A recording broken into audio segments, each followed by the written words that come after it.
the groups who received surgery as expected improved, but the placebo group improved just as much as the other two groups. Despite the fact that there are 650,000 surgeries yearly for arthritic knees at a cost of about $5,000 each, the results were clear to most of me. Quote, my skill as a surgeon had no benefit on these patients. The entire benefit of surgery for osteoarthritis of the knee was the placebo effect. Television news programs graphically illustrated the stunning results. Placebo group walking and playing basketball, in short, doing things they reported they could not do before their, quote, surgery, unquote. The placebo patients didn't find out for 2 years that they'd gotten fake surgery. One member of the placebo group, Tim Perez, who had to walk with a cane before the surgery, is now able to play basketball with his grandchildren. He summed up the theme of this book when he told the Discovery Health Channel, in this world, anything is possible when you put your mind to it. I know that your mind can work miracles. And all of this is from The Biology of Belief by Bruce Lipton. I believe that this kind of research offers motivating evidence for making a commitment to the excuses be gone paradigm. Another recent procedure may completely reverse an old medical model. It seems that a man's forefinger was accidentally sliced off at the top knuckle, and by altering genetic instructions, a team succeeded in regrowing a new half-inch top to his finger in 4 weeks. Fingers are genetically programmed to stave off infection when an injury like this occurs, so the medical team replaced his sliced-off stub with stem cells programmed to grow a finger. The subsequent new growth included the nail, cuticle, and flesh. This man's DNA was overturned by introducing newly programmed instructions. In a variety of studies on severe depression, heart disease, rheumatoid arthritis, ulcers, and even cancer, the power of the mind to overcome these maladies trumps the conventional medical wisdom of treating the cells rather than the environment in which they reside. The new biology is clearly indicating that beliefs, some of which are conscious and most of which are subconscious or habitual, determine our physical and our mental health along with our level of happiness and success. Author James Allen observes, we do not attract that which we want, but that which we are. I've contemplated this idea for a long time. Until recently, I accepted the idea that what we are is pretty much formulated by a complex genetic input and strands of DNA inherited from our parents and other relatives. But I've really changed my mind. My new personal philosophy is that who I am is first and foremost determined by what I believe. And that leads me to consciously focus on the fact that limitations or traits inherited from my ancestors are absolutely not the final word. For me, there's now a surprise tucked into James Allen's quote. By changing my beliefs, I change who I am. As a result of this shift in my beliefs, I've attracted some new and wondrous features into my life, including being prompted to write this book, Excuses Be Gone, and share its insights with you. As you work your way through this program, remember that what you are is what you believe, not what you are handed genetically. If you stay focused on what you are as a set of beliefs, you will align with the same kind of energy. As you listen to this program, remind yourself that you attract what you are, not what you want. And what you are is your beliefs, not your cells. As the biology of belief establishes, your mental activity is strong enough to overcome material particles and the influence of early conditioning and programming that you unwittingly adopted through your formative years. Your lingering early programming. In addition to our genetic makeup, the other big excuse that most poor health and lack of success is the family and cultural conditioning we've been programmed with. To that end, there's a fascinating area of inquiry known as memetics, which deals with the mind and is analogous to the relationship of genetics to the body. So as the basic unit of genetics is the gene, the basic unit of memetics is the meme. Yet unlike an atom or an electron, the meme has no physical properties. According to Richard Brody in his work, Virus of the Mind, it's a thought or a belief or an attitude in your mind that can spread to and from other people's minds. Richard Dawkins, the Oxford biologist who coined the word meme, describes the process in his book, The Selfish Gene. My understanding is that memetics originates from the word mimic, meaning to observe and copy behavior. This behavior is repeated and passed on to others, and on and on and on the mimicking process goes. The key point is this: transferring an idea, an attitude, or a belief to another is done mentally. We won't find memes by turning up the magnification on any microscope. They pass from mind to mind by hundreds of thousands of imitations. By the age of 6 or 7, we've all been programmed with an endless inventory of memes that act very much like a virus. They aren't necessarily good or bad. They simply spread easily throughout the population. Once a meme is in your mind, it can and will subtly influence your behavior. This is one of the ways you acquire a huge category of excuses that keep you in a rut. For example, my memes made me do it. I can't help it. These ideas or beliefs or attitudes have been passed on to me from one mind to another for generations, and there's nothing I can do about it. It's just the way I think.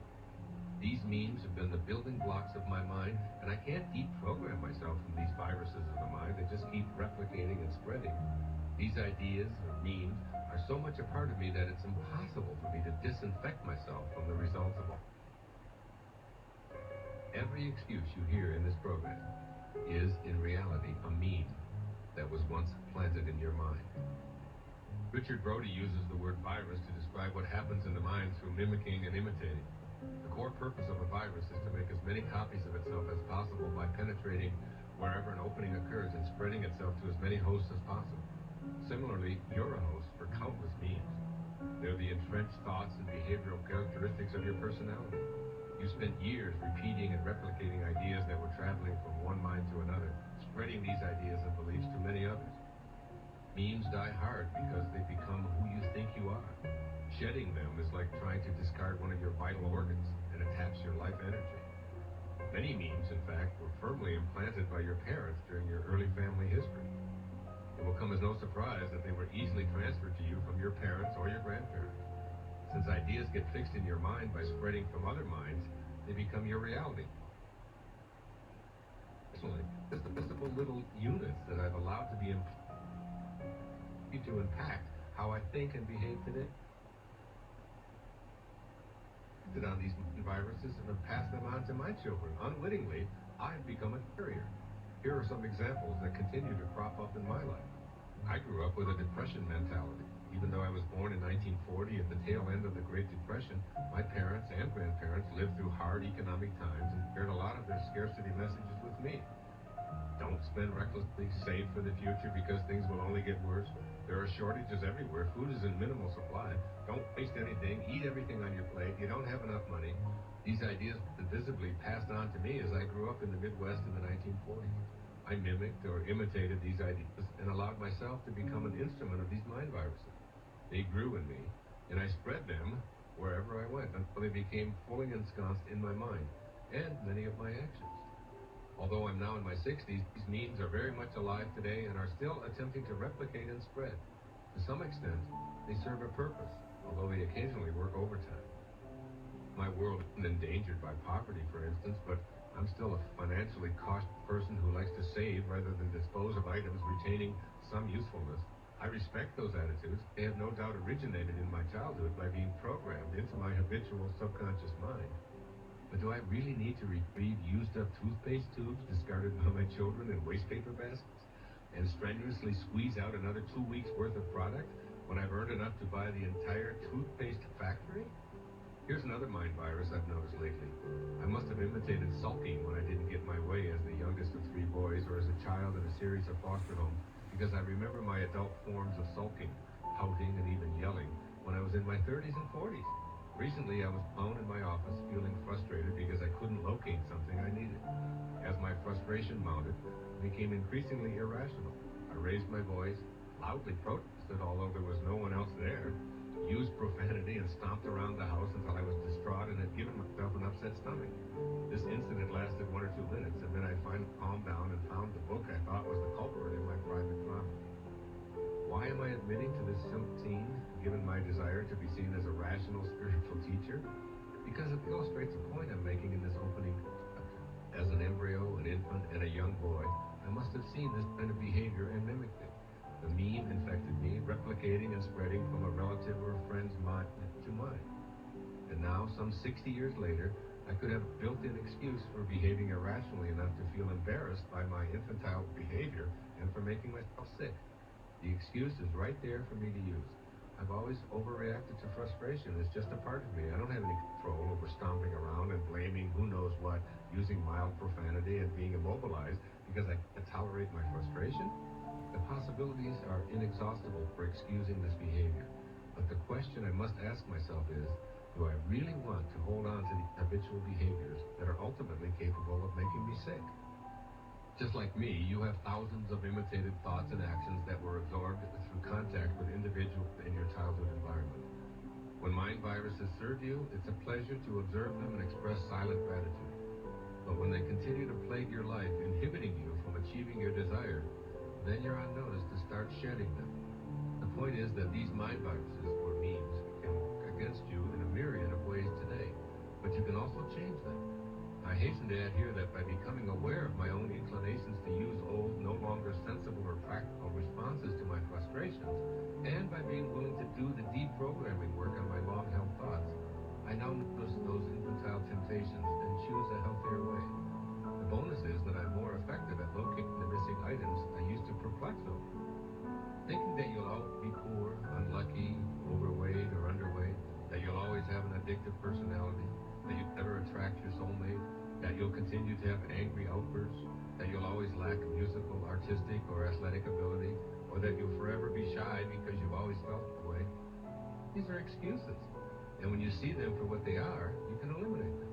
On the other hand, if you find them to be firmly entrenched personality traits and habits of thinking that can't be challenged, you'll symbolically suck your thumb and cry when life doesn't appear to cooperate. Believe me, though it's far more energizing and fulfilling to practice the excuses be gone paradigm, using a new set of thinking habits will enhance your life and help you attract all that you really are. At the same time, you'll be modeling a new and a better way to live for the people in your environment who are unwitting victims of the excuse virus. You've been a mimetic superstar since birth, mimicking beliefs and behaviors from other influences beyond your family and social structure. Influences from your religious training, ethnic culture, television programming and advertising and the like have become a fixed part of your habitual mind. It isn't my purpose to examine all the ways you've acquired beliefs, since that's something only you can do. I wrote this book and created this program to help you gain awareness of the excuses you're using for behaving in ways that don't help you to achieve the level of health, happiness, and success you desire. I agree with the Emperor Marcus Aurelius, known for his brilliance as a leader of men and a spiritually conscious being. He is reported to have said, quote, "Our life is what our thoughts make it," unquote. Your behaviors are supported by your thinking patterns. That is, your thoughts truly make or break your life. While some of them are operating on a conscious level and are easy to recognize, others are deeply embedded within your subconscious. Or I prefer to call this deeply programmed or almost automatic second nature part of you the habitual mind. For me, subconscious implies being below the level of creative awareness, a sort of mysterious entity that can't be known. Since the central theme of this program is that anything used to explain thinking and acting in the same self-sabotaging ways is an excuse, it seems to me that calling it subconscious is really underscoring this notion that I can't help it, I can't talk about it, and I certainly can't change it, because it is, after all, below my conscious level where I do all of my living. Personally, that's not within my conscious life.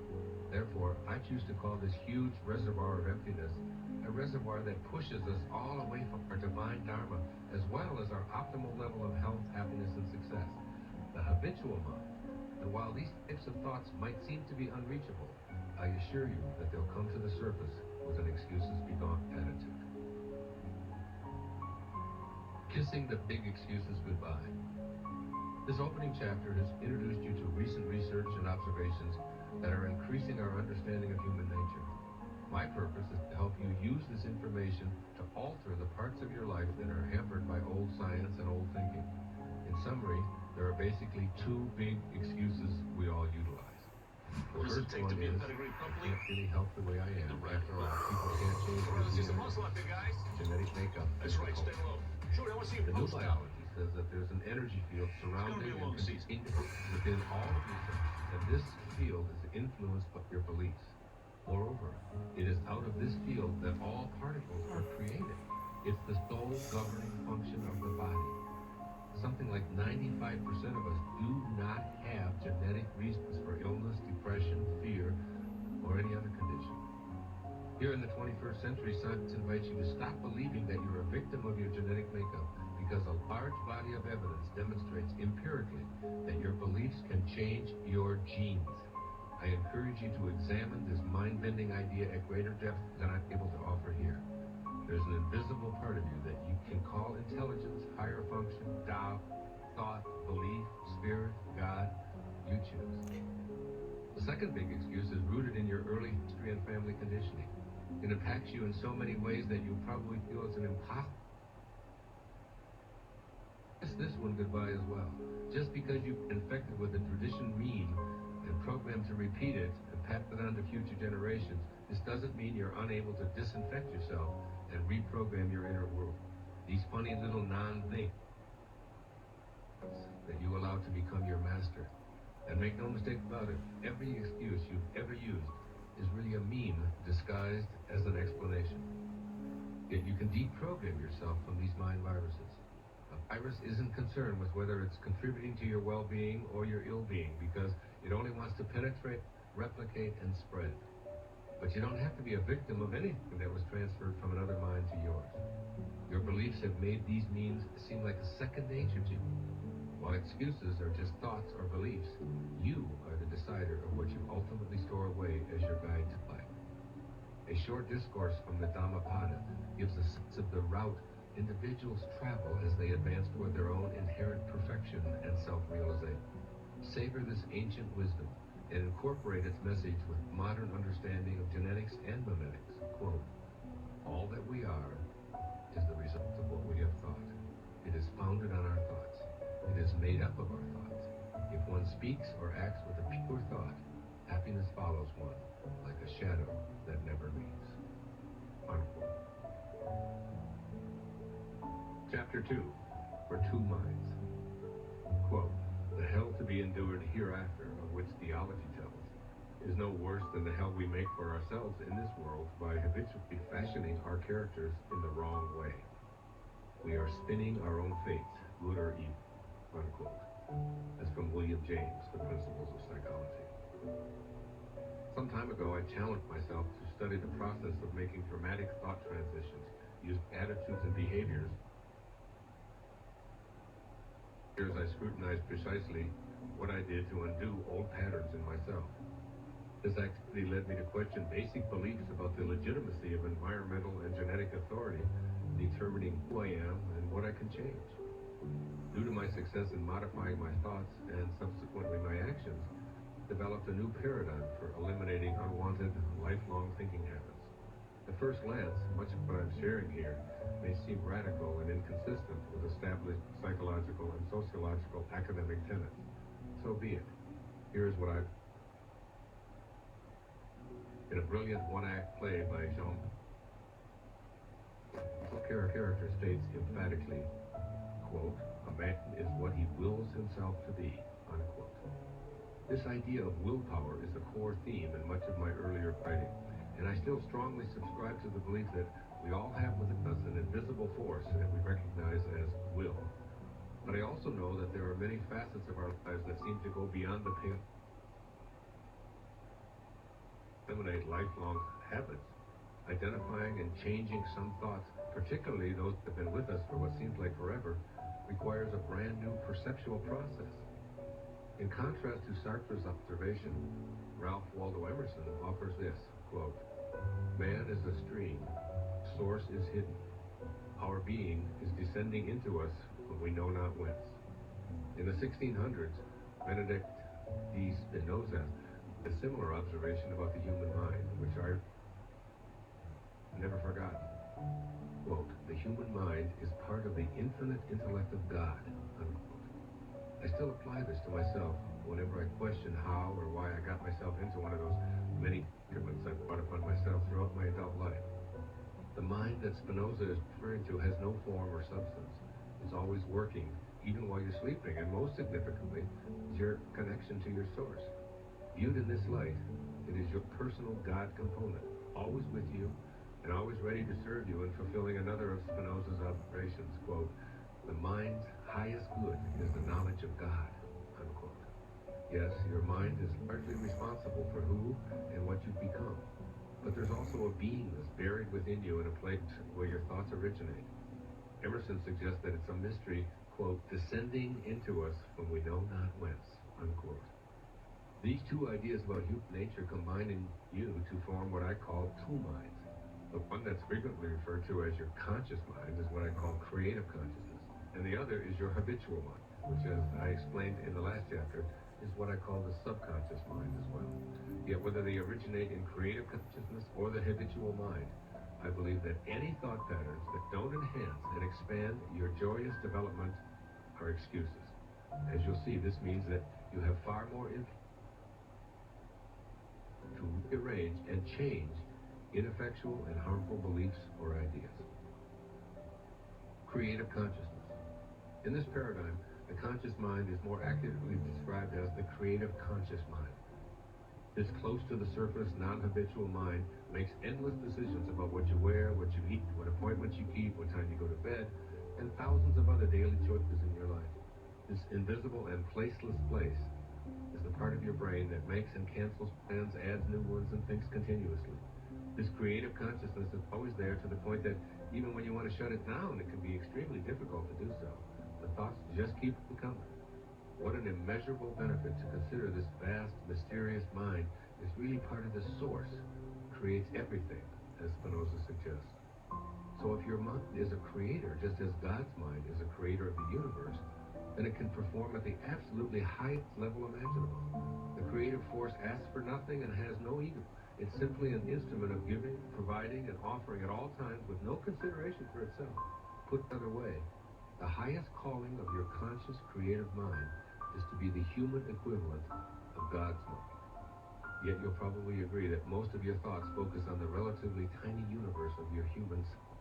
Rest assured that you can choose to learn how to shift your everyday thoughts away from what am I doing, what can I get, and how quickly can I get it, to Spinoza's concept of discovering the highest functioning, all-knowing part of yourself.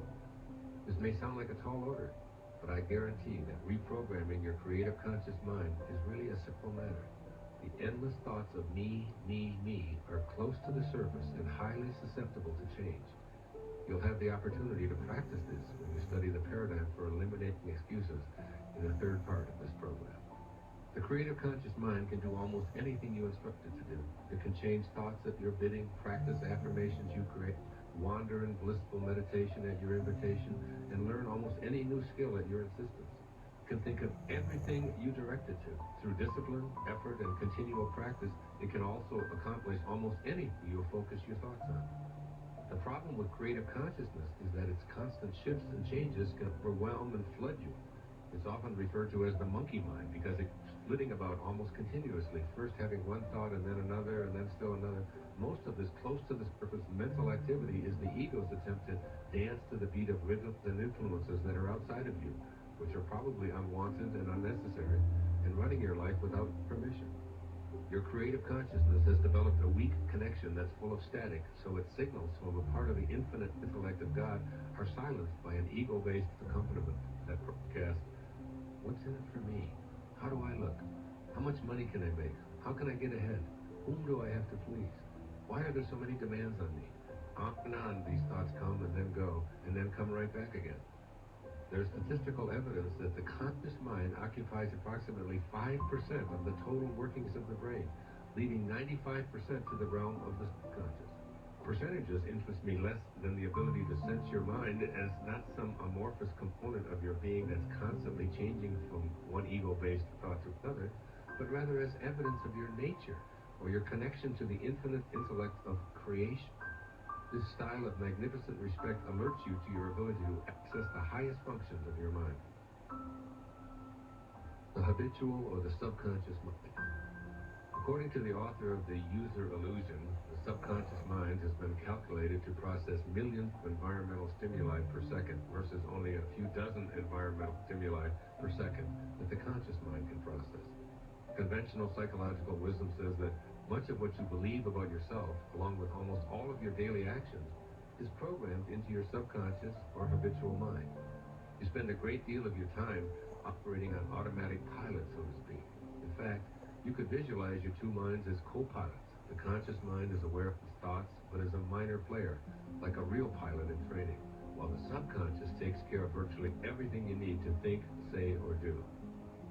I take exception to this assertion that the habitual mind runs the show, doing everything that the creative mind isn't paying attention to. According to this view, the habitual mind is like a computer running a downloaded program that will play throughout your life.